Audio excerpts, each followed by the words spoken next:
1 मार्च के सुबह एक खबर आती है कि ईरान के सुप्रीम लीडर अली खामेनी मारे गए। हजरत Ayatollah Uzma Syed Ali Husaini Khamenei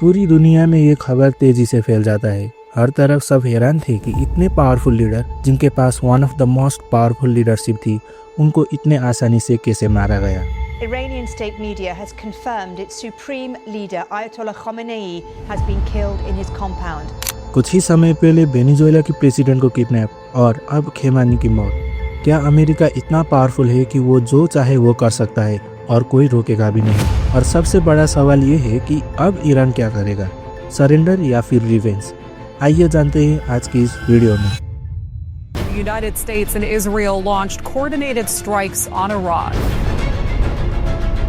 A short time ago, the United States military began major combat operations in Iran. The U.S. launching fighter jets, missiles, and drones after a massive U.S. military buildup across the region. Iran और Israel की कहानी में 2025 से शुरू होती है, जब international atomic energy agency ने कहा कि ईरान के पास 60% इनरिच्ड यूरेनियम मौजूद है। अब इनरिचमेंट थोड़ा कॉम्प्लेक्स कॉन्सेप्ट हो सकता है, लेकिन सिंपल में कहूँ तो यूरेनियम एक मेटल है जो ज़मीन के नीचे मिलती है। इस यूरेनियम में एक एटम होता है जिसे U-235 कहते हैं, जो न्यूक्लियर बॉम्ब बनाने के काम आता है। नेचुरल यूरेनियम में सिर्फ 0.7% U-235 होता है। इनरिचमेंट एक प्रोसेस है जिसमें ये एटम्स को हाई कॉन्सेंट्रेशन में एक जगह कॉन्सेंट्रेट किया जाता है। जब ये एटम का कॉन्सेंट्रेशन 90% तक पहुंच जाता है, तब पूरी दुनिया हाई अलर्ट पर चली जाती है, क्योंकि इसका मतलब होता है कि वो देश न्यूक्लियर वेपन बनाने की तैयारी कर रहा है। 3 से 5% इनरिचमेंट पावर प्लांट्स में यूज होता है, 10 से 20% इनरिचमेंट मेडिकल पर्पसेस के लिए, और लगभग 90% पर यह वेपन्स ग्रेड यूरेनियम बन जाता है। अब इंटरनेशनल एटॉमिक एनर्जी एजेंसी का मानना है कि ईरान 60% इनरिचमेंट क्रॉस कर चुका है और 90% के करीब पहुंच रहा है, जो वेपन्स ग्रेड लेवल होता है। इसी वजह से इजराइल से लेकर अमेरिका तक पूरी दुनिया हाई अलर्ट पर चली गई है, क्योंकि सबको शक है कि कुछ ही दिनों में ईरान के पास अपना खुद का न्यूक्लियर बम होगा।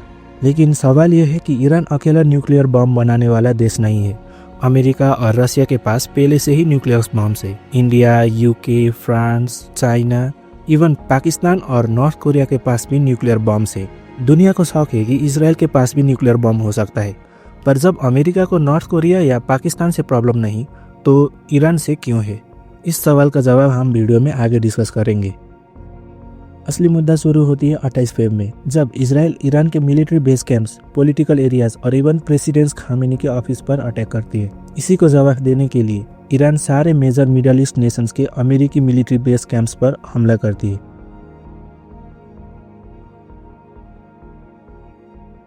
लेकिन 28 फरवरी की रात को ही खबरें आने चालू हो जाती हैं कि प्रेसिडेंट खामेनी मर चुके हैं। इजराइल के प्रेसिडेंट्स कहते हैं देयर आर साइंस दैट ईरानी प्रेसिडेंट खामेनी इज डेड। बाद में डोनाल्ड ट्रंप भी ये कहते हुए ट्वीट करते हैं कि the most evil person in the world is dead. Irani media ये रिपोर्ट करती है कि खामेनी को उनके ऑफिस में मारा गया था जब वो अपने काम के सिलसिले में थे। दूसरी तरफ सैटेलाइट इमेजेस ये दिखाती है कि खामेनी ऑलरेडी एक बंकर के अंदर छुपे हुए थे, जिसमें बंकर बस्टिंग बॉम्ब्स का इस्तेमाल करके उनको मारा गया था।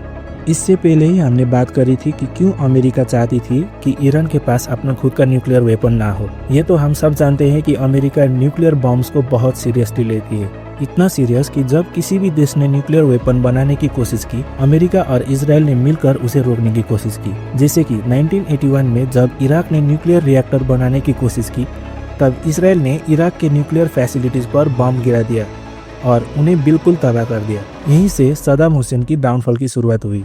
अगस्त 1978 में इजरायली सरकार को इराक में न्यूक्लियर रिएक्टर होने की जानकारी मिली। जून 1981 में 8 फाइटर जेट्स बगदाद के आसमान में देखे गए, जो सद्दाम हुसैन के एक रिएक्टर पर हमला करने के लिए तैयार थे। रेडियो सिग्नल्स के साथ जेट्स अपने टारगेट तक पहुंचे और एक के बाद एक रिएक्टर को बम से उड़ा दिया। इसी तरह 2007 में इजराइल ने सीरिया पर हमला किया ताकि वो न्यूक्लियर बम ना बना सके, और अब 2026 में ईरान न्यूक्लियर बम बनाने की करीब है और इजराइल उसे रोकने की कोशिश कर रही है। इसके पीछे का रीजन ये है कि ईरान पूरी दुनिया की इकोनॉमी को इफेक्ट कर सकता है। पहला पॉइंट ये है कि ईरान के सुप्रीम लीडर ने खुद कहा है कि इजराइल एक कैंसरस ट्यूमर है जिसे मिटाना जरूरी है, जबकि दूसरे कंट्रीज बम सिर्फ अपने सुरक्षा के लिए रखते हैं। ईरान पर आरोप है कि वो इजराइल पर हमला करने के लिए न्यूक्लियर बम बना रहा है। इजराइल एक छोटा सा देश है और एक ही न्यूक्लियर स्ट्राइक से तबाह हो सकता है। ईरान की बैलिस्टिक मिसाइल सिर्फ 8 मिनट में इजराइल तक पहुंच सकती है। न्यूक्लियर बम के बिना भी ईरान ने लेबानन में हिजबुल्लाह को फंड दिया है, गाजा में हमास को सपोर्ट किया है, यमन में हौतीस को मदद की है और सीरिया में मिलिटेंट्स को भी सपोर्ट किया है। अगर मैप देखा जाए तो ईरान ने इजराइल को चारों तरफ से घेर रखा है, इसीलिए 1979 से इजराइल रेड अलर्ट पर रहा है। इजराइल खुद को शांति का देश नहीं बताता। इजराइल की पॉलिसी है पहले गोली चलाओ बाद में सवाल पूछो। इसी वजह से इजराइल और अमेरिका ईरान पर दबाव बना रहे हैं ताकि ईरान न्यूक्लियर अटैक ना कर सके। अब सवाल ये है कि जब ईरान और इजराइल के बीच झगड़ा है तो अमेरिका क्यों इन्वॉल्व हो रहा है? इसका जवाब है स्ट्रेट ऑफ हार्मोज। स्ट्रेट ऑफ हार्मोज एक समुद्री रूट है जो पर्शियन गल्फ को गल्फ ऑफ ओमान और अरेबियन सी से जोड़ता है। ये ईरान के साउथ और ओमान के नॉर्थ के बीच स्थित है। दुनिया का लगभग 20% डेली क्रूड ऑयल इसी रूट से गुजरता है। सऊदी अरेबिया, यूएई, इराक और कुवैत जैसे ऑयल रिच देश अपना तेल इसी रूट से एक्सपोर्ट करता है। अगर ईरान इस रूट को ब्लॉक कर दे तो पूरी दुनिया की ऑयल सप्लाई रुक सकती है, प्राइसेस बहुत बढ़ सकते हैं, ग्लोबल इन्फ्लेशन और रेसिशन का खतरा बढ़ सकता है और पूरी वर्ल्ड इकोनॉमी खतरे में आ सकती है। अगर ईरान न्यूक्लियर पावर बन जाता है तो उसका कंट्रोल स्ट्रेट ऑफ हार्मोज पर मजबूत हो जाएगा और वो अपनी न्यूक्लियर पावर का इस्तेमाल करके अमेरिका पर प्रेशर बना सकता है। इसी वजह से अमेरिका भी ईरान के न्यूक्लियर प्रोग्राम को रोकना चाहता है। आखिरी पॉइंट ये है कि अगर ईरान न्यूक्लियर बम बना लेता है तो मिडल ईस्ट में न्यूक्लियर रेस शुरू हो सकती है। सऊदी अरेबिया से लेकर यूएई तक हर देश अपना खुद का न्यूक्लियर बम बनाना चाहेगा।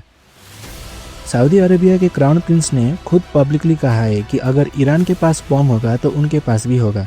Concerned though Iran gets a nuclear weapon, about them getting a nuclear weapon? Country use a nuclear weapon, that means they are having a war with the rest of the world. If they get one, will you?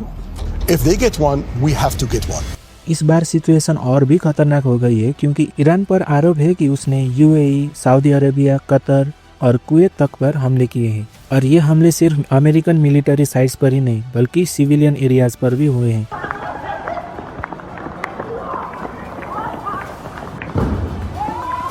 इसीलिए पूरा middle east red alert पर आ गया है।